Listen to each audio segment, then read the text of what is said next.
Morning, and I got him to prep these up for me, and he's cut them all into nice bite-sized pieces. Well, if you're a big Chinaman like me, bite-sized pieces. There's 1 kilo worth of meat here, which is serving around about 4 people or 2 of me. So I'll get these into the pan. And what we need to do now is give these a quick rinse off. The reason being is I want to add a little bit of moisture into this, so when it's marinating and it cooks down, it creates a nice barbecue sauce. And this is the nice aromatic sauce that we were talking about. Okay, we've got spring onion. Spring onion is always followed by brother ginger. Never serve the 2 alone, okay guys? These 2 go together. If you use ginger, you use spring onion. If you use spring onion, you use ginger. So we're going to take our spring onion, chop off. Actually, you know what? We don't need to chop off the end. So I'm going to chop it in half, chop it in half again, and just give it a bit of a crush. Now the reason I'm doing this, I'm going to release some of the oils. And again, it's just going to sit in the bottom of the pan and create that lovely flavour, okay, as we're cooking through. Ginger. So we're going to take 2 nice thin slices. Okay. And we're going to pop these into the pan. Now, garlic. Suppose you can call this the sister to the brothers of ginger and spring onion. We only need 2 cloves. And again, because we're going to sift off the juices later, I can leave these with the skin on. So again, I get a bit of a crush, okay, just to release some of those juices and some of those oils, and I pop that into the pan. This is the fish sauce. A little bit weird, I suppose, going into a pork dish, but the reason we're using it is because we're not adding salt. Also as well, it's going to add that depth of flavour. Now, there are 4 elements in Chinese cooking, and if we learn to master the 4 elements and bring them harmonious together and combine them, and we create the perfect dish and we become the master chef. So this is going to help with that. The 4 elements. We've got colour. So again, the food has to look fantastic. The next element is aroma. Now the food has to taste fantastic. You know, as you breathe it in, as you're cooking, even before we get cooking, it should make your mouth water. Then we've got taste. So again, the food has to be tasty. It has to be either salty or spicy or sweet. And the last thing is texture. So again, with the Chinese, you've got velvety, you've got smooth, you've got crispy, you've got juicy. So again, if we're able to combine the 4 elements together, we become master chefs. Well, so Confucius say anyway. 5 spice, so again, aroma. In it goes. Star anise, okay, and this is going to give it that aniseedy flavour, okay? And these are just going to sit in that juice as it's cooking away and give it that nice aniseed flavour. So in there you go. Then we've got cinnamon stick. This is going to offer that slight warmth as we're cooking. So we're going to take this cinnamon stick, we're going to break it in half and pop that in. Okay, felt like Ainsley Harriott then, that's a bit weird. So with the rice wine, again, this is fermented rice. In that goes. With the yellow bean sauce, it's fermented soya beans, just like the hoisin that I'm going to show you in a second. Oh, it smells sweet. Oh, it smells like Chinese cookery. You walk into any Chinese takeaway, Chinese restaurant, and this is what you're going to smell. So again, we're going to put this in. If Papa Wan was here, he'd be picking up a rib and he'd be making sure that this was clean before we even started cooking. If you're going to cook barbecue ribs, you need hoisin sauce. You probably know this from when you have your duck and pancakes, the Szechuan duck. This is what you put on your pancakes. And again, the barbecue smell is fantastic. So we're going to add this in. And we're not going to waste any. Make sure we get it all. Okay guys, now that all the ingredients are in the pot, and again you can see the water at the bottom there, okay, we need to massage this in now. This is going to give that meat that sweet, tender, velvety, smooth taste. My mouth is juicing up already just talking about it. So I'm going to put a glove on for this. Again, you haven't got to. And we start massaging all of these ingredients together. Get it right in there as well. Don't be shy. Now I'm going to add the sugar. Again, you can put this in at any time. I just want to make sure that every single one of these ribs gets a covering of sugar, because this is what's going to give the meat that nice sweetness and tenderness. These are truly going to be the best ribs you've ever tried. Time to put the lid on and pop it into the fridge for at least 2 hours. If you can, leave this overnight. Just need to get these into the oven first, okay guys? So lid off.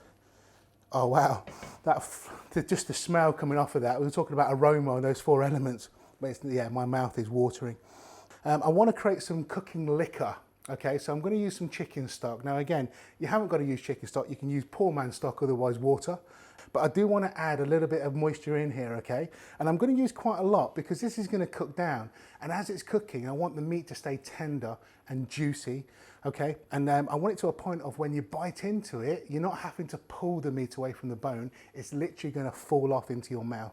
And I'm just going to give this a little bit of a move around. I want to make sure that this marinade is well and truly mixed in with the stock now, okay? I'm going to cook this with the lid on, which is important because I want this to steam, okay? So it's going to boil and steam. The first hour and 20 minutes, realistically, is going to be wet roasted, okay? Or boiled or broiled, is whatever you want to call it, in the oven. And again, this is going to create that juiciness of the ribs, and the meat is going to fall off, I guarantee it. So we're going to pop the lid back on, and I'm going to pop this into the oven. It's around about 160, 180, okay? And I'm going to leave it for the first 40 minutes unattended, okay? So lid on, in the oven, 40 minutes. I'm going to show you how to do Asian slaw. So in we go. I've chopped my cabbage. That's already in the pan here. What I'm going to do now is peel my carrots. I'm going to get these out of the way. So again, just using a peeler. Okay guys, so we're just taking this down into a nice fine grate now. We've just put the chunks over there. It's a bit easier when you've got a larger carrot, so we can just probably do this in one go now. And so we're just injecting colours. Again, food has to look appetising. Looking back at cookery programs from yesteryear, it makes me laugh a little bit because the brown, everything was brown. If you cooked something, it was brown. Whereas now we've got HD TV and so forth. It needs to look appetising, you know. I need you guys to be thinking, oh, I need to try that because it looks great. Just to save time, I can put this straight in there now. Just need a little bit for this recipe, so I'm just thinking, okay, we'll do that. Give it a bit of a flatten, and then we'll slice it long ways. Just watch your fingers, guys. So some nice spring onion you'll get through there. In that goes. We need a thumb-sized piece of ginger. So I'm going to take about that much, and I'm just going to give this a quick peel. And what I'm going to do, because this is quite fibrous, I'm going to grate this off. And again, I've got a small grater, so I'm just going to grate this straight into the bowl. So if I bring the bowl over, oh, wow, the smell is amazing coming off of this ginger. Right, there's the red chilli done. Now the green. This I'm only putting in for one reason only, and that's to give it some heat. I like it hot. This is my dish. You can leave it out by all means. We'll just chop it into small pieces. And again, so each mouthful that we get of this slaw, we're going to get that little bit of heat and that little bit of chili flavour coming through. Papa Wan taught me to do this. Gets all the juice out of it. I've been cooking a long time, and there are pictures of me when I was 5 years old working in the restaurant with a little dicky bow on. I think that's where we all started off. But my dad used to love the fact that it was a family-run restaurant. So when you came to see us, you came to see the family. You didn't just go in there to eat. You were friends, even though you were customers and you were eating. And I think that's something that you just don't get. You just don't get in this day and age. You know, going back into like the late 70s, early 80s, you came to eat with my dad. You were at his house, and that's what it felt like. You know, so nice and gently. We don't want to take the pith or the white bit underneath. We just want to take the top bit. So we just, smells fantastic. Sit there now with a nice large white rum, maybe a bit of coconut. Wow, this is the beauty of cooking. I mean, I think cooking, the smells just evoke memories and places you've been before. And again, we're just going to chop this in half. Bring the bowl back over so you can see what's going on. Hand over, you've seen this before, everybody does this. And again, I'm just going to squeeze the lime in. Oh, no pips. The smell is fantastic. 2 tablespoons of sunflower oil. In that goes. 2 teaspoons of muscovado sugar. That's going to give it that molasses kind of deep depth of flavour and the sweetness as well.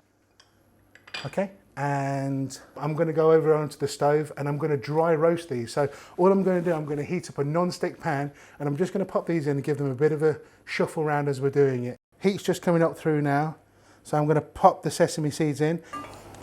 And I want these to be golden brown before we even think about taking them off the heat. Anything cooked with a bit of love and a little bit of care is going to be far better than trying to rush it.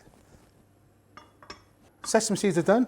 Handle's hot, so I'm going to use a bit of a chef's trick, and we're just going to make me an oven glove. Okay guys, so hot toasted sesame seeds, and we're just going to pop this on top. Okay, now, if you notice, I've saved a little bit top, so I'm just going to put this on the top when we dress in a second. So, we put that over there. The only way we're going to do this properly is to get our hands in there and to feel that ingredients. You can feel the oil coming through into the carrots, into the cabbage. Make sure that sugar's incorporated. So I want that sweetness with the carrots and that muscovado sugar. And at this stage, I'm going to add about half of the salt.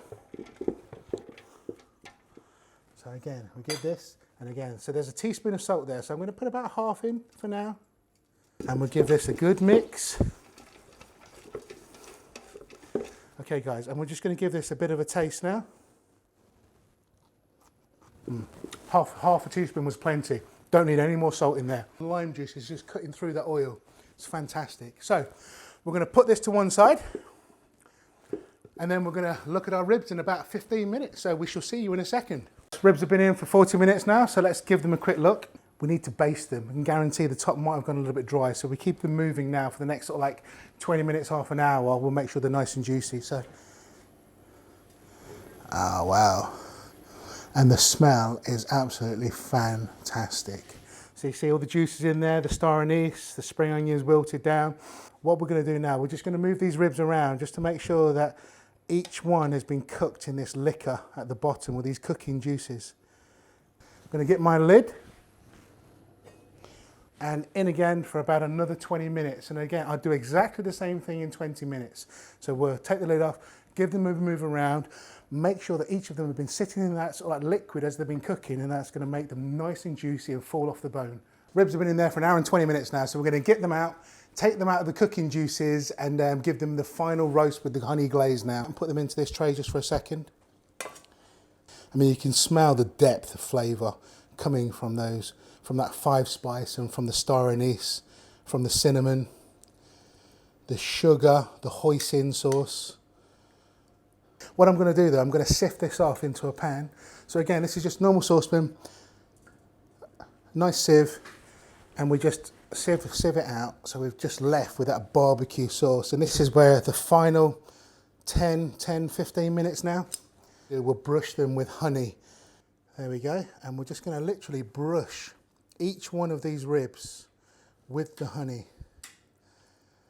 And we'll do this twice. So we're going to do this twice. So they go in the oven for around about 8 minutes now. And I'm going to leave the lid off. We don't need the lid on now, so we want the heat to come all the way around these. While that's cooking away, there's the natural oils that have come out of the pork. So I'm going to skim that off. So I'm going to let it cool for about another 5-10 minutes first before I do that. And then we'll use the corn flour and water just to thicken it off. And then we'll be ready to serve. I can guarantee they will fall off the bone, be super juicy. Now we're going to let these rest for about 5 minutes just while we make the barbecue sauce. So if we come back over here, and all we need to do is thicken this up. So to do this, proper Chinese fashion, we've got 2 tablespoons of corn flour with some water. And all I'm going to do, as you can see, I'm just combining the corn flour with the water. And it will thicken very quickly. Let's turn the heat up a little bit. Okay guys, so look, there's the barbecue sauce now. You can see I've just thickened that up. And all I'm going to do, I'm going to pour this into here.